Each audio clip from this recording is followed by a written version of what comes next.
Okay. Here, you've got this one. I'll just get rattling noise.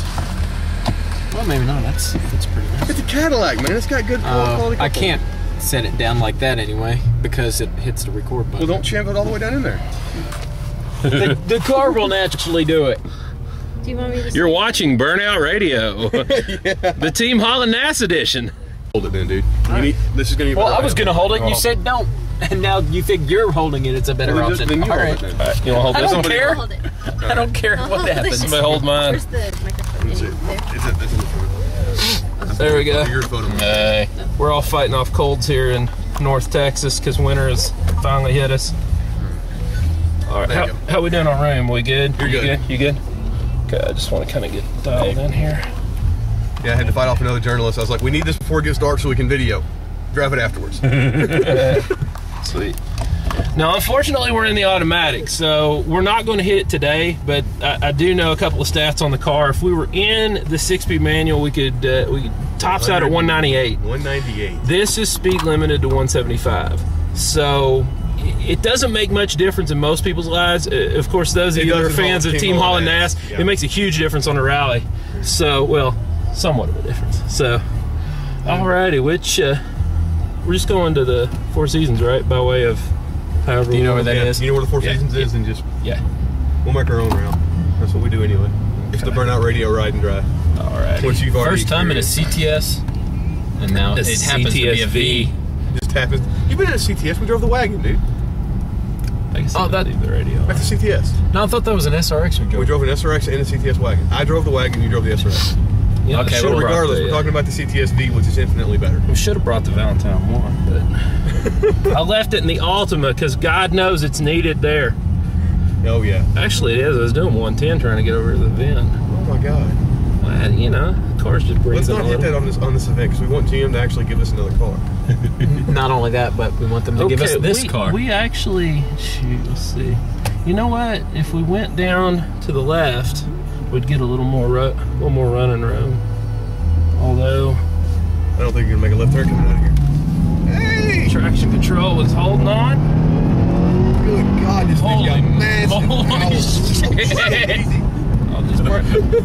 That was nice. Oh Jesus! Gosh, that was smooth power. That was 45 miles an hour in a CTS-V. Yes. Before we gets there really quick. Before we shifted out of first, that is. God, that's quick. That was probably the smoothest takeoff I've ever felt, as far as a gradual increase in power. And it's funny because speed. Here's something really ironic for you. I wanted to demonstrate that just how well the stability control is, and the ABS, and everything else that's kicking in to hold this thing to the ground. That was wide open, sideways, and it took a couple little bites of slip, but for the most part, it just stayed hooked up. So, I mean, man, 114 is just jammed up. Oh, it's rush hour time. Yeah, got a car there. Yeah, we're not going to pinch this thing either, because...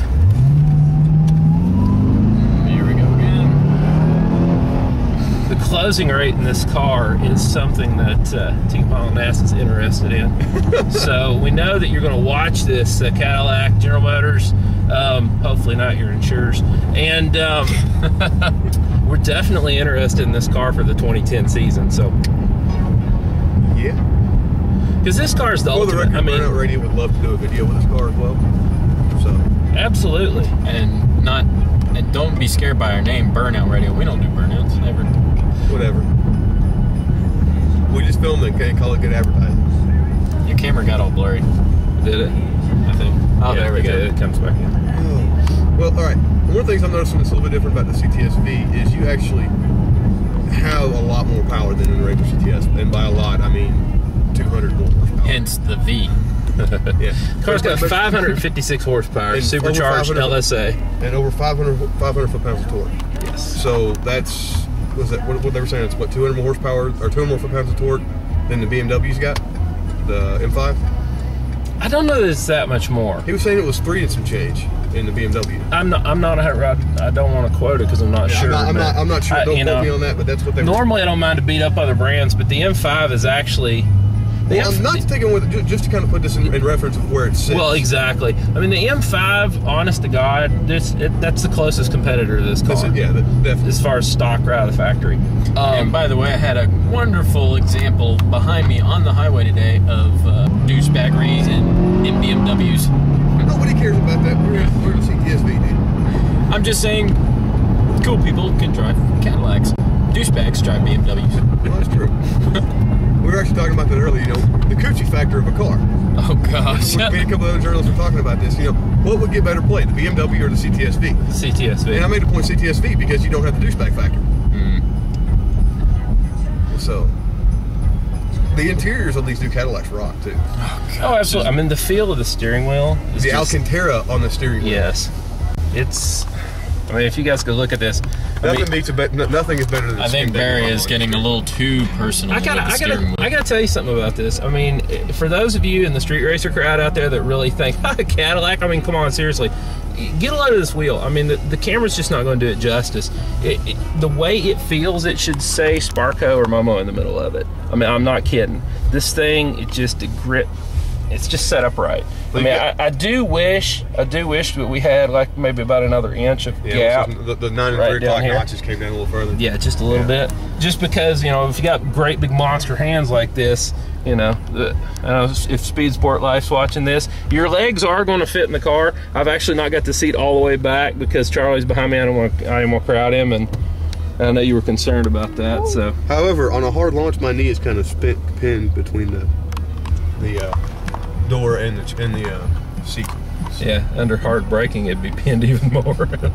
Well, when you get on it hard, the seat comes back. See? Yeah, it does, doesn't That's it? one of the things I'm noticing about the cars. The seat's not quite set in its position. I don't know if that's a design feature or a build quality issue. Where's the control for this? Gosh, damn it. I'm pretty sure that this is a single turn up here. I want to get off of these 35-mile-an-hour side roads. The problem is the main road's going to be jammed up right now, but they know that. That's why they gave us the car to drive right now. Oh, yeah. I think we're behaving really well. I mean, we've been in the car for, what, about 7-8 minutes now, and we have not broke triple digits, and we're not going to. No, that might actually be like the longest TeamHallnNass has sat in a car. I mean, dude, I could take a rental Camry and put it over 100, leaving the rental lot at DFW before you get where you have to turn right. We're going to go ahead and censor that part so GM doesn't see that. Yeah. Oh. You know, it's not about driving fast. And you know what? The CTS-V, and some of you guys are definitely going to laugh, this car isn't about driving fast. This car is actually about the overall experience. It's a touring car. This car is the ultimate touring car. I mean, that's why I really think this would be a kick-ass rally car. This is something you can set at 80 miles an hour on cruise control and drive for days and not be uncomfortable. You could set this car on 120 on the cruise control, and the cops aren't going to look at it. They're going to be looking at, you know, us blowing by in the vet with the stickers all over. Yeah. Even with stickers on this car, I think, you know, you get a nice neutral color like this, it's going to slip under the radar. But for everyday driving, I mean, if you're the kind of person that just likes to drive, you know, like 20 over, I'm just trying to talk like general public a little bit. You know, my value system's skewed on the speed limit in this country, but honestly, this is the kind of car that, as long as you're not driving like an idiot, they're not going to give it a second look in terms of law enforcement, and that's a big thing. I mean, it's, if you want to really enjoy the car, the power of the car, the fact that, you know, at any time if you want to change lanes, you don't have to carry the momentum and do something. You know, underpowered cars to me are dangerous because a lot of people don't want to blip the throttle because they're trying to, you know, carry their momentum to make a pass. Whereas in a car like this, it's kind of like a Corvette. All you gotta do is get on it, just tap it, boom, you go. Grab a gear and go.